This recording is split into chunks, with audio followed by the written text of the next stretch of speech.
The truth always hurts. Facts are not always welcomed. But anyhow, the fact executing speaker will be unleashing those kind of facts which are opened to be countered. Yes, there will be those kind of individuals who will be feeling, of course, their toes are being stepped upon. They'll be feeling being discredited. Anyway, that will not be the case. Stuart McFreed will just be unleashing these facts in order to add more value in the thinking capacity of the multitudes. Everybody is free actually to challenge every little contention. I will actually be trumpeting, or I'll actually be voicing out. The topic of tonight, the topic which of course outwish the multitude to take part into it, is actually titled Honor. How do we actually honor those who actually performed well in the services directed to those, of course, they were mandated to serve?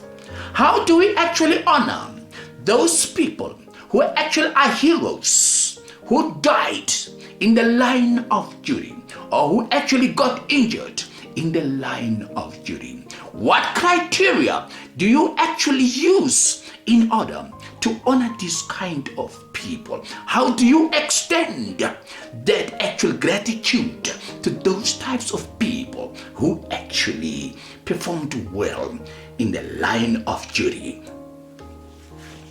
Yes, this particular incident that I'm actually going to unleash to the multitudes to listen to is actually contaminated with a lot of controversy. Yes, there are hypocrites in this line. There are those kind of opportunists in this line. There are those types of people who are heartless in this line. Of course, their hearts and minds are contaminated with distortion of the whole entire fact. The whole entire fact that actually relates to how do you honor those individuals who actually performed well in their lives. Do we actually have to honor people when they are dead?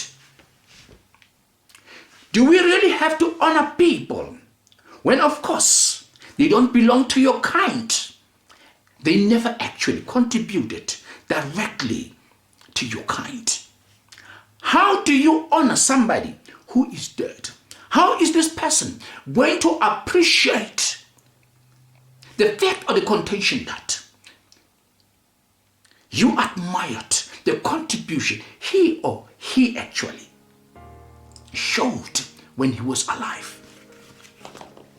Why can't we actually honor people when, of course, they are alive, so that they can appreciate every little fact, every little contention, every little reflection that you are going to portray to show appreciation of their contribution to the lives of their kind? Yes, somehow, in order to honor these people, we've got to honor them based on merit. We've got to honor based on merit. Performances that, of course, they were indulged into.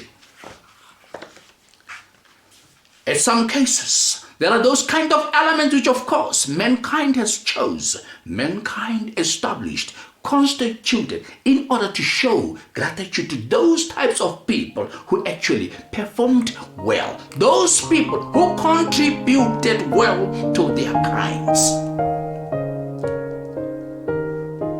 Monuments are being erected in honor of those who actually died in the line of duty as an honor. Statues are actually erected or constituted to honor those types of people who actually performed well as a point of appreciation for what they have actually done. But actually, the point that is lovely surprising, which of course it forms a negative part of my brain. Why in most cases do we have to honor these people when they are dead? Yes. Do you think when somebody is dead and you actually honor him by naming a street after him or after her, that person sees that, appreciates that. Do you think it's actually a good thing to erect a statue for somebody who is dead? After the person died, is then that you actually speak well about this individual and actually constitute a statue in honor of this particular individual? Do you think that he sees that? Why can't you just do that? Why can't mankind use the nucleus of his brain in order to put a smile on that particular individual's face while he's still alive, so that he can see how he looks like on the statue that is being actually erected in his honor? Why can't we do that? In most cases, this actually gives a reflection of people who like to gain popularity in the name of the dead. There are those kind of opportunists who like to gain certain things in the name of the dead. There are those types of people, of course, who are heartless. In this particular fact, when they say they are heartless, they failed actually to honor that particular individual when he was alive. Now they are using his death in order to gain popularity.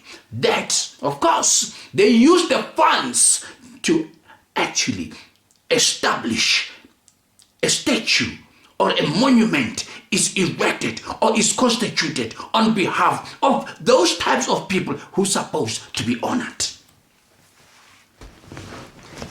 If ever Papa Frendosa is actually stepping on your toes, I'm sorry, but in this particular fact, challenge me on an open platform if ever I'm wrong.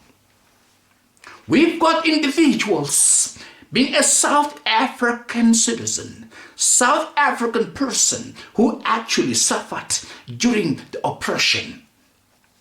One of those people who actually left the country, crossing over the rivers in order to be safe, in order to come back and fight those who were oppressing us. I'm quite surprised some of the people who actually died outside the country and known that they were killed by the oppressors, they were not honored. Some of them were honored that based on who they were, simply because the names were too big, simply because they were popular. Yes, those individuals, simply because they wanted personal popularity. Yes, they were opportunists in one way or the other. They used the names of those people who are dead in order to gain that kind of favor, kind of popularity by erecting monuments, by erecting statues. Yes, what about the people who are still alive? Why can't the monuments, the statues, be erected so that they can see themselves and be happy? Instead, they will be brought down to zero. A lot of things will be said about them. They'll be discredited. They'll be put down to zero with all kinds of things. But guess what? If those particular individuals happen to die, opportunists, hypocrites will come out. Those who are in positions, they will come out trying to honor these people by constituting, by establishing, by erecting monuments of those individuals they never even loved when they were alive. Why? I'm just going to quote some of our politicians that of course contributed a lot in the freedom of the African people of South Africa. We've got a woman that of course used to belong to a man of wide vision. Yes, this woman was a wife married to this man who actually was thrown into prison. This man was actually punished. This man was humiliated in prison. This woman, she was thrown in prison simply because she was married to a popular man who actually stood against the apartheid government, stood against the oppression of the African people in South Africa. That is Mrs. Winnie Mandela. She was in and out of prison. She was beaten. She was humiliated. She was in and out of prison while her husband was also imprisoned. She never had a fun. She never had the freedom to move everywhere. She never had a beautiful house, of course, where she would be living with her family. Yes, she was even denied the freedom to go and see her husband as well when he was in prison, because she was also imprisoned. But let me tell you, when the husband actually was released, was freed from prison, and of course they were reunited, she only had happiness for a short while. Yes, those heartless individuals, those hypocrites, they infiltrated their social life. Yes, they forgot one thing, that mankind is subjected to mistakes. Yes, she was a woman who actually waited for 27 years for the husband who was not even there. Of course, they went around looking for issues in order to expose this woman that she was doing wrong things. Yes, revealing issues that of course hurt the man that was married to her, that was Nelson Mandela. Until such time, the man decided actually to separate with her. Heartless people infiltrated a relationship of people who fought for the freedom of the African people in South Africa. Heartless people destroyed the happiness of this woman. Yes, after she was actually humiliated in that particular form, in that particular manner, once more time after she came out of prison, she actually never had respect from those who were out there. Yes, there were those hypocrites who actually behaved like they were against everything that she was doing in her social life to her husband. They just got themselves involved in what they did not belong into.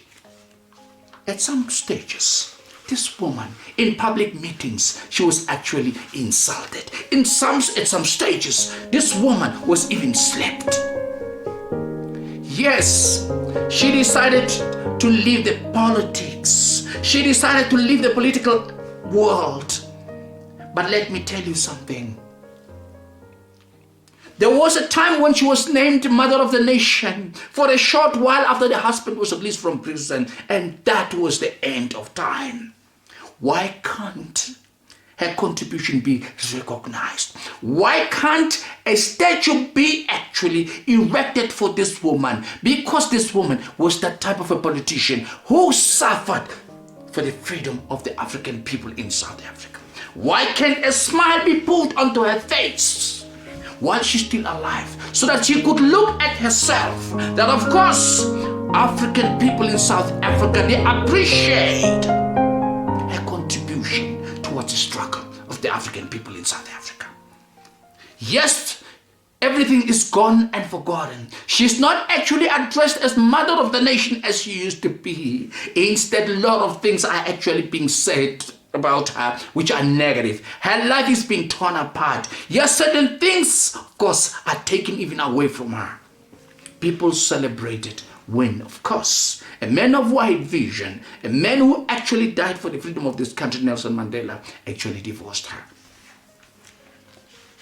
Why can't a monument be erected for Winnie Mandela? while she's still alive. Let me tell you something, the multitudes of this country. One day when this lady, God happened to call her name to the heavens above, the multitudes will come up, hypocrites, opportunists will come up and start writing lovely things about her. Yes, some monuments or some statues will actually be erected when she's already dead. And those statues will be erected by those politicians, but those will be in power by them, in order to gain popularity using her name. When, of course, they failed to honor, when, of course, they failed to show appreciation or gratitude when she was still alive, or when she's still alive.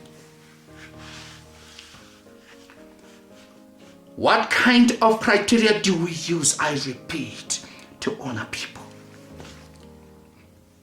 Why can't we honor people while they're still alive?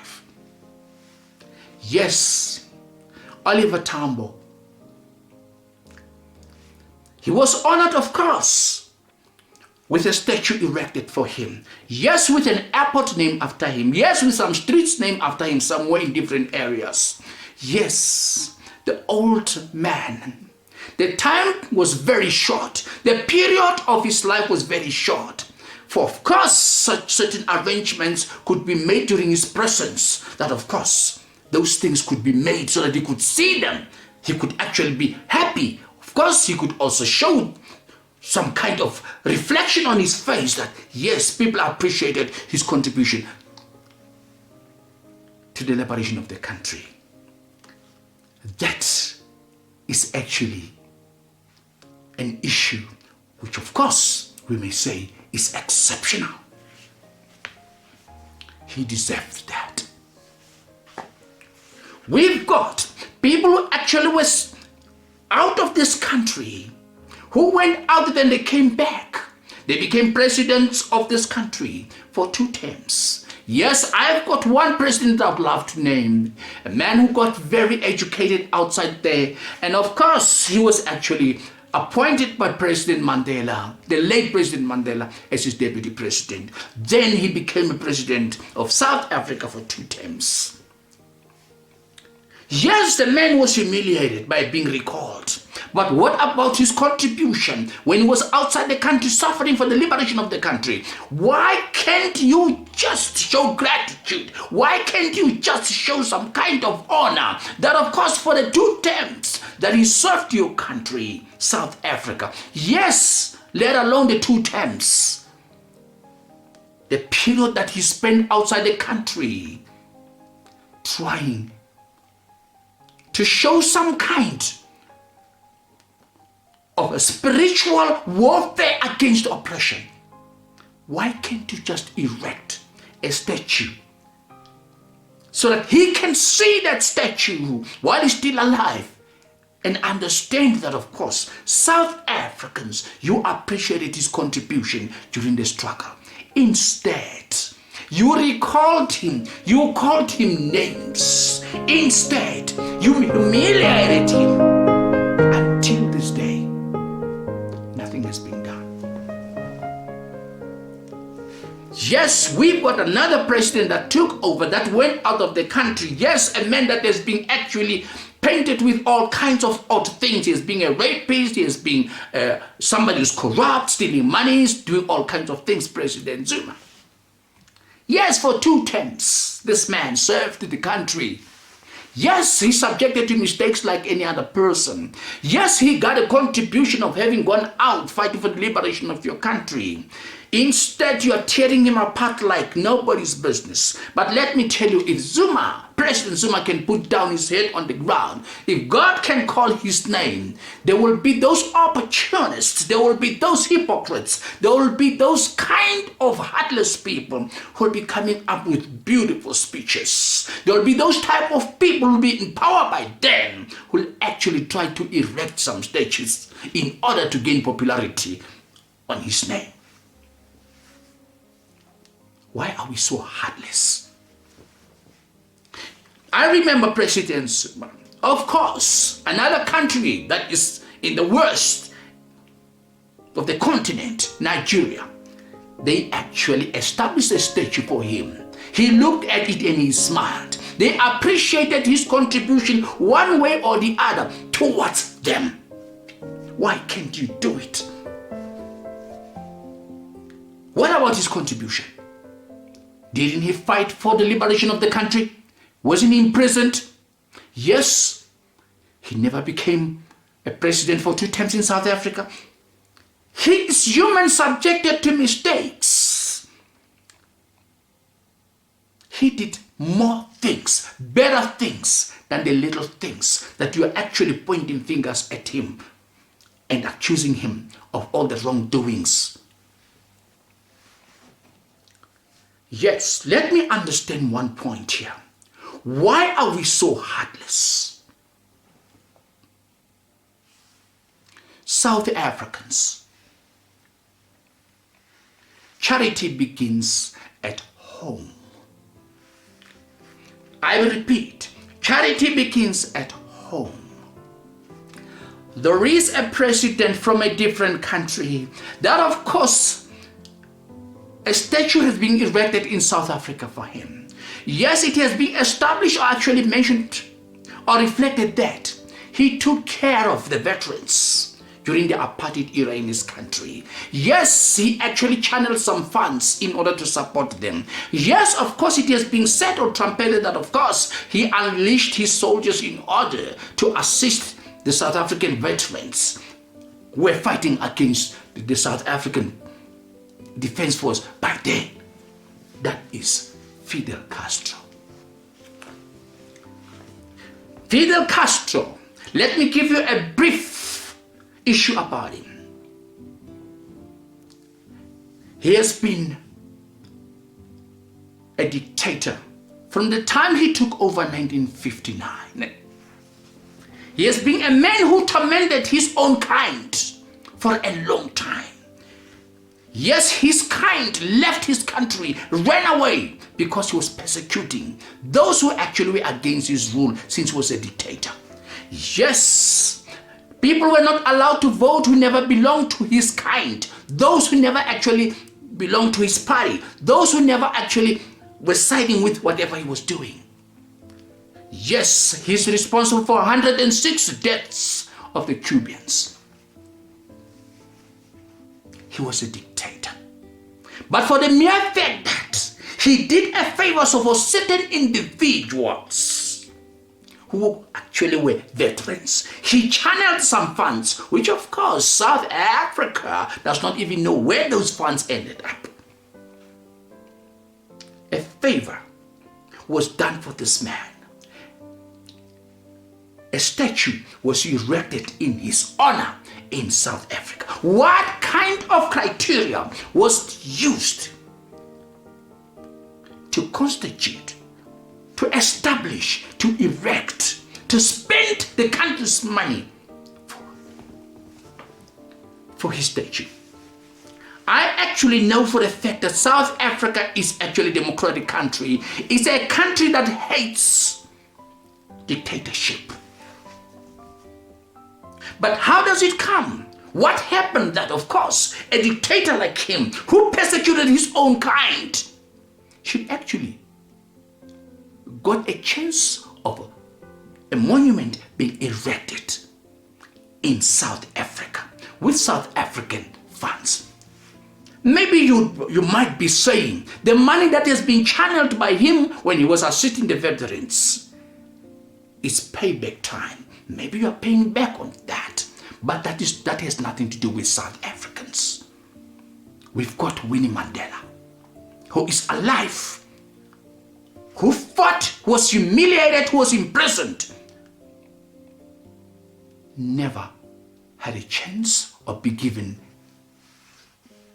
a chance to be seen with a smile on her face when she looked at what actually might have been the statue of her own.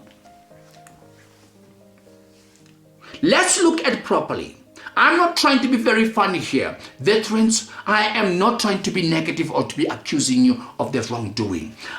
If you are democratic or you belong to a democratic country and Fidel Castro was actually a dictator, where does democracy and dictatorship actually meet. How do you treat these two? They are not the same at all. You are actually against dictatorship.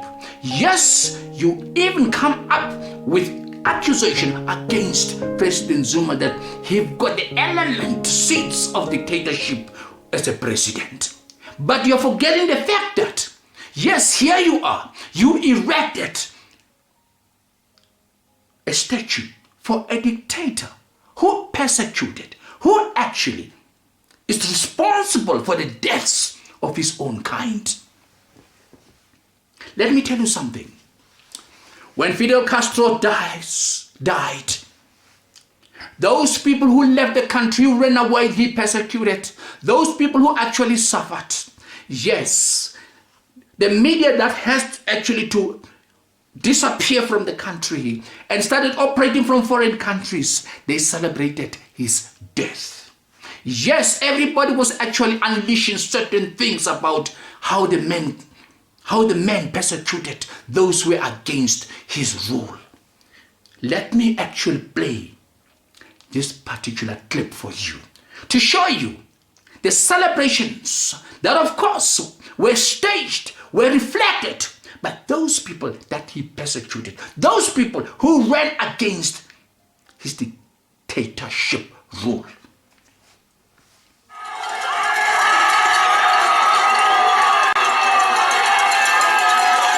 I was raised by political prisoners and by people that suffered at Castro's hands. It's like if your family had something that they had worked for their whole life and somebody just came in and took it away.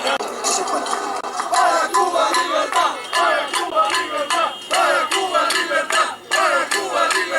He feels great, you know what I mean? He's great. He's a murderer, he's a killer, he killed a lot of innocent people, and I'm happy he died.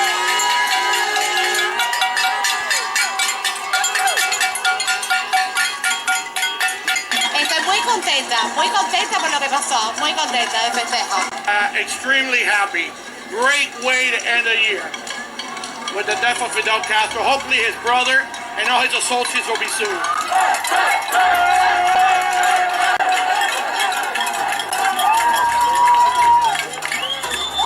Then tell me, what criteria did you use in order to honor this man? Did he deserve to be honored?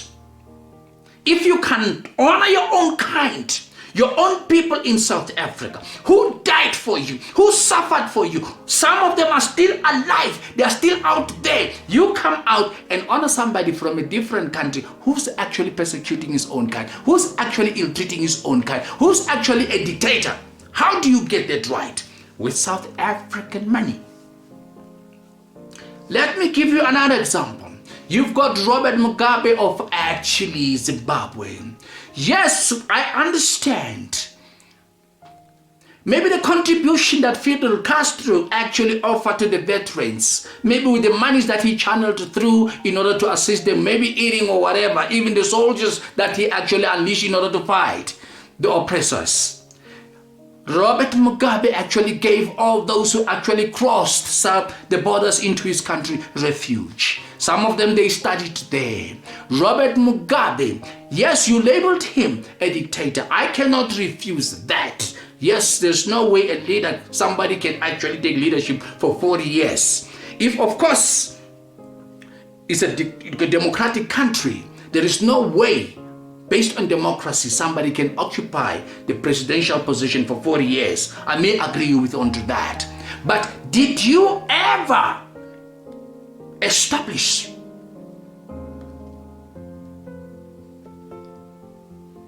a statue with a reflection or the sign of gratitude for what he has done to your kind, those who actually crossed into his country and gave refuge?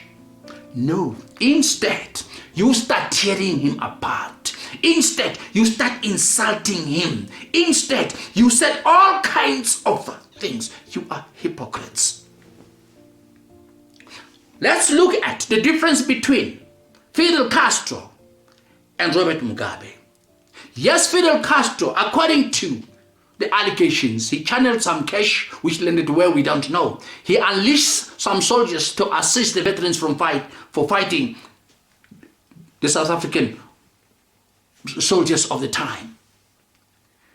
Robert Mugabe, yes, he gave refuge to the South Africans. At the same time, there was some force, there were some actual soldiers that he unleashed to assist certain veterans when they were attacking certain posts or points in South Africa. The two people are the same. And both of them are labeled dictators. But why this particular dictator is actually given first preference, and this one who is still alive is actually not given anything? Yes, today we know that, of course, his reign is actually going down to zero.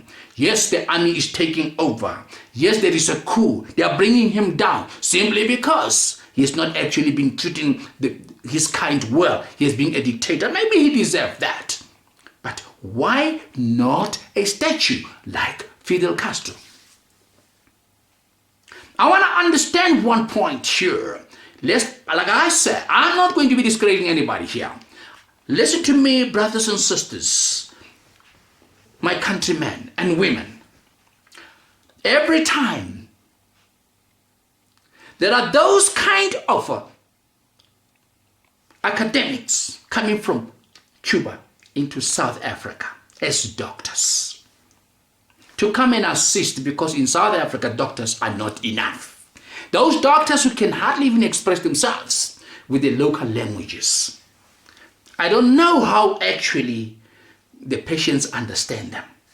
But let's say, of course, it's a contribution. But does that actually provide a contention or confirm the contention of the fact that a statue must be erected or established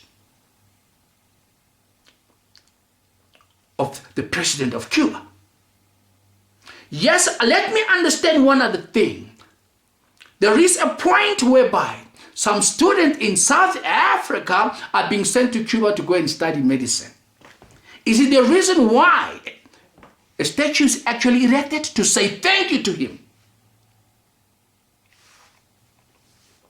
Actually, if I look at it properly, it's quite unfair. If ever you are sending students from South Africa with South African money to Cuba, well, of course, pay for transportation, yes, actually, to be residing there or to be staying there and for their education, it stands to reason you are taking South African money to a foreign country. You are enriching you're enriching a foreign country with South African money. Is South African education so poor? Why can't you use the same amount of money that you are actually taking to Cuba to enrich the South African education? If ever there are actual apparatus or maybe certain equipment or maybe the quality of education is pretty low, why don't you bring in the quality education in South Africa? Why don't you bring lecturers from South Africa in order to make the South African education more beautiful, more stronger, more valuable? Instead of taking South African money to invest, that's not even an investment, to donate or to give away to a foreign country in the name of your educating South African students. When you take 100 or 200 students, it isn't worth it. If ever South African education is pretty low, why don't you invest that money into this education? Why don't you lift it up? Why don't you add value to it? Import materials from overseas, from wherever, in order to make South African education rich, so that people can admire us. Now, some of us are actually portraying the contention that South African education is pretty low. That is why we are actually taking out our students to foreign countries with our money. And after we've done that, we start erecting statues of those presidents who actually allowed our students to go and study there. You are even the cause of the students to demand free education, which they don't even deserve.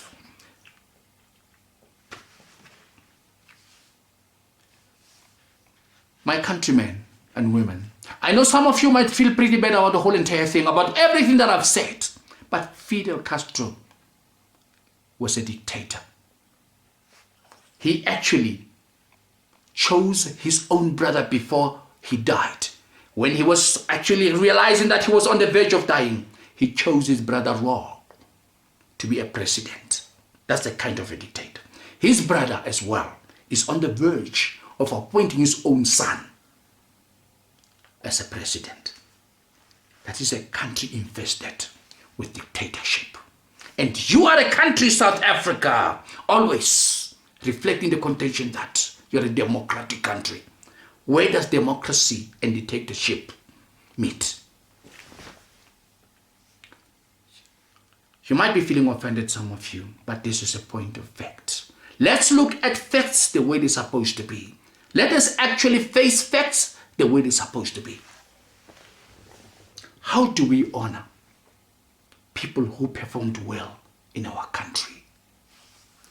Charity begins at home, like as I actually reflected to when I started.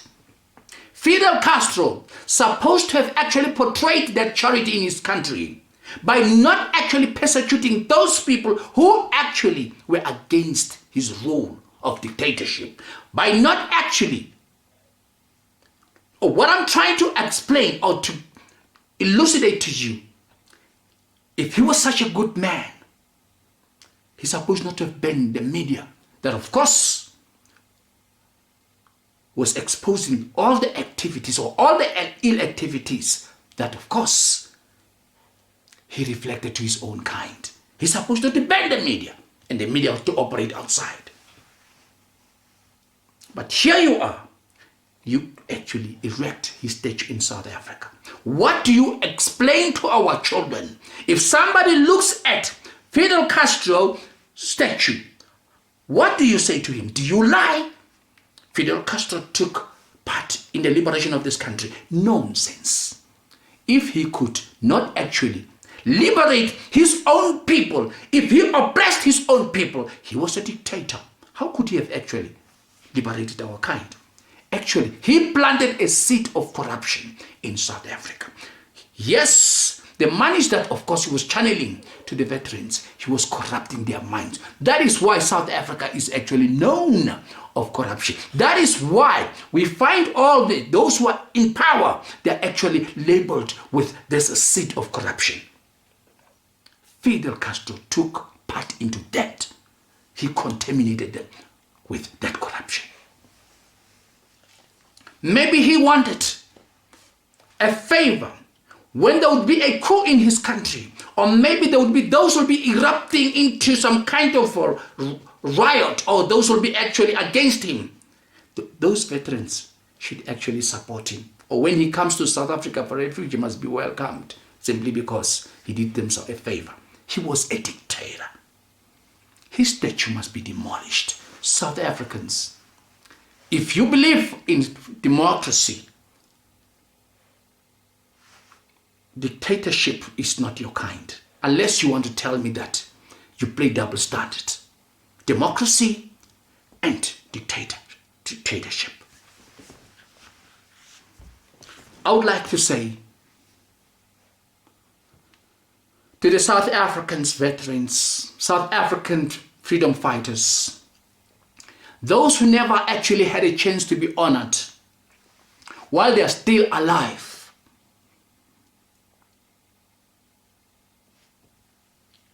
it's actually a shame. Let me tell you why I say it's a shame. Your kind failed you. Your brothers failed you. They actually honor foreigners instead of honoring you while you're still alive. Honor people while they're still alive, so that they can appreciate what you have done for them, so that they can see it's a reward that, of course, you reflect to them. Their soul and hearts, their minds should actually rest in peace one day when they die, knowing exactly that they're being rewarded for the good job that was mandated to them. I guess she might be feeling a little bit out of sorts, out of timing with the whole entire thing. But if ever you want to challenge this, if ever you want, yes, to counter, you're most welcome. But based on facts, it will be great important. Nelson Mandela, you were honored while you're still alive. You rested in peace, or you are resting in peace.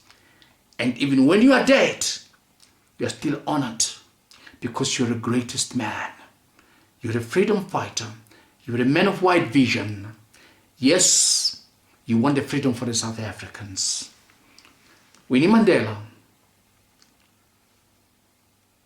I feel pretty bad about you, Mom.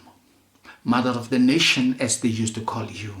Now that they've made you mother of nothing, they don't even say anything about you. They even took your land. Yes, foreigners who happen to come around and got a little bit attached to your family in terms of matrimony happen to inherit what you fought for all these years during the apartheid era.